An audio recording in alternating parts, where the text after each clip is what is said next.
Philip Sands, who recently wrote a book on torture, he interviewed Lieutenant Colonel Diane Beaver, who was with the military, sort of colonel in the military, a JAG officer in Guantanamo.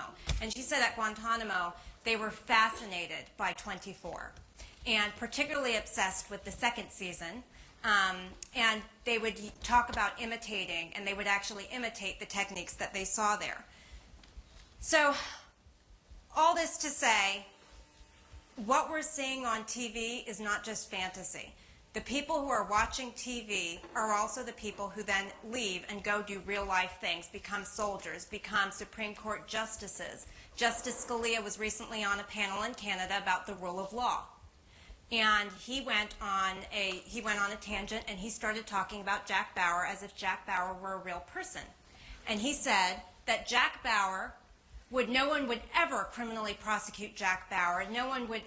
Jack Bauer would never be convicted in any court of law because he saved Los Angeles. This is a Supreme Court Justice of the United States who has before him very serious cases on the matter of torture. And he's talking about Jack Bauer as if this is how he's making his policy. So I have 0 time left. And so let me end with, Jack Bauer may be fictional, and this may be fantasy, but the impact is real.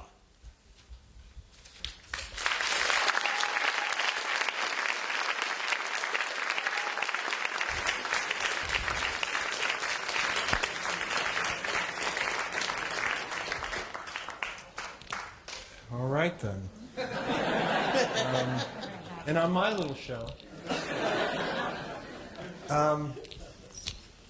yeah, I mean, in all seriousness, I think that the thought that occurred to me, not to get off on a tangent as you were speaking, there is an interesting thing to be sort of discussed that I don't think is ever discussed in American society and culture, which is the relationship between we, the storytellers, and you, the audience, and how essentially the narratives that we spin and the tales that we tell then become something greater than simply 3-act stories that all of us sort of watch as entertainment, and how they really influence the world. And we essentially look at the world and we try to tell stories about what we see, and then you watch our stories and the world becomes, there's this duality to it. There's this sort of the two mirrors that face one another.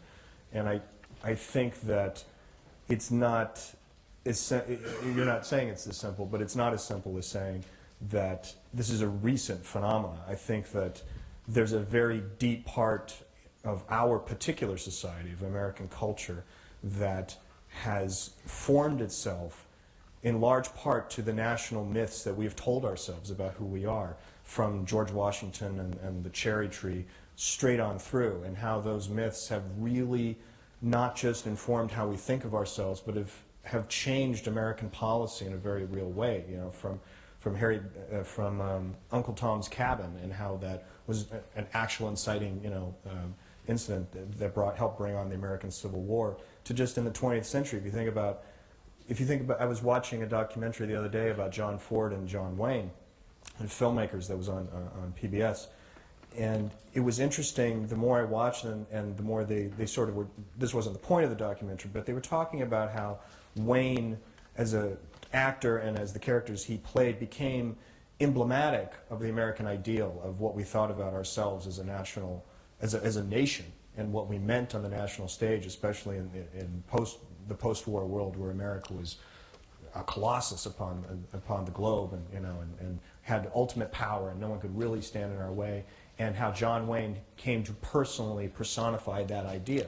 And what wasn't really touched on in the documentary, but what I sort of knew from my own sort of love of history and love of these kind of issues, was how the image of John Wayne in those movies influenced real soldiers and real military officers, and influenced why people went into the military, and people went into many men went into Vietnam and tried to be John Wayne. And it was a very important idea of what it meant to be a man, what it meant to be an American man, what it meant to be a hero, was this creation of cinema, and how we as a culture really took that to our bosom and decided to act upon it. Ronald Reagan was an actor, and became a role for all of this. And we sort of imbued him with an idea of what the role meant to be an American president and what we wanted to see in and of ourselves.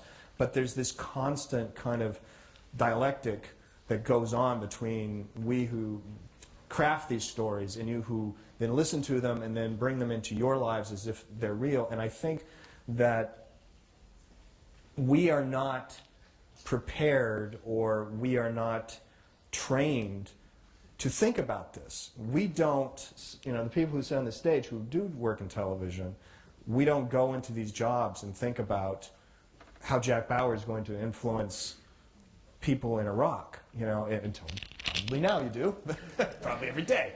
But, you know, that's not our jobs. We sit in rooms with bad food and coffee and white dry erase boards, and we joke around and we talk about, you know, what's a good act structure.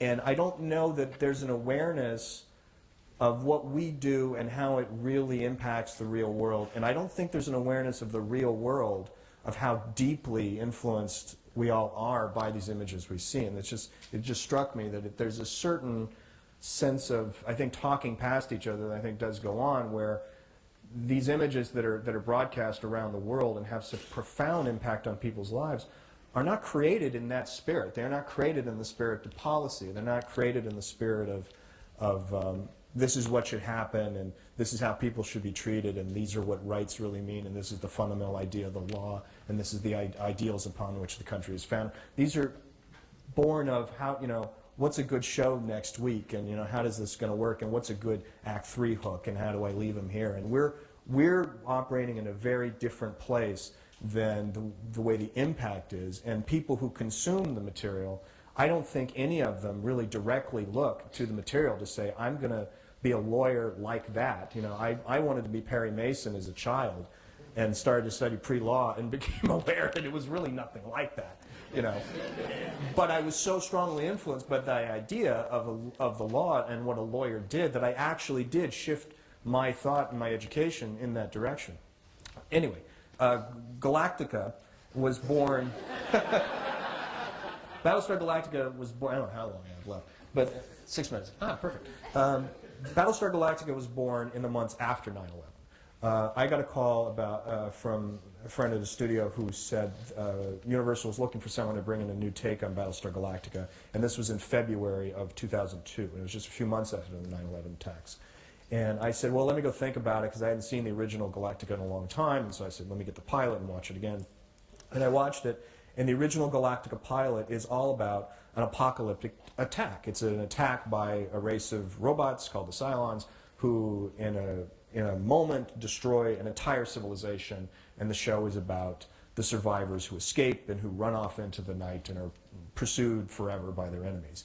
And I watched this in February of 2002, and I realized that if you did this story again now, it would have a completely different resonance than it did in 1978. Suddenly, this was very relevant. Suddenly, this was something that people could actually emotionally envision, and there was a resonance to the material. And I thought this was an amazing opportunity to do something about the culture that I suddenly found myself living in, and the world that had suddenly changed around me. And if you took that story seriously and you told it truthfully, it would be an amazing opportunity to tell stories.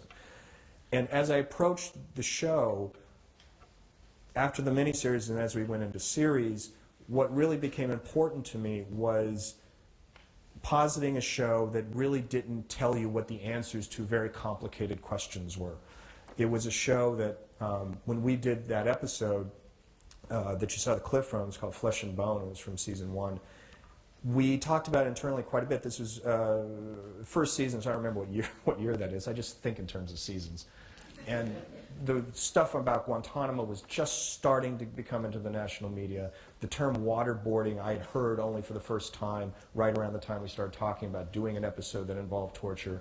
And internally, we sort of said, well, let's do an episode about that, because in our circumstance, when you had this group of survivors that were on the run and they were in this very precarious situation, it was easy, in fact, to imagine that they were going to resort to torture, because we just believed that was the reality of what would happen, and we felt an obligation to tell that part of the story. But the question was, well, what's the show about? The message is torture is bad? Well, no kidding.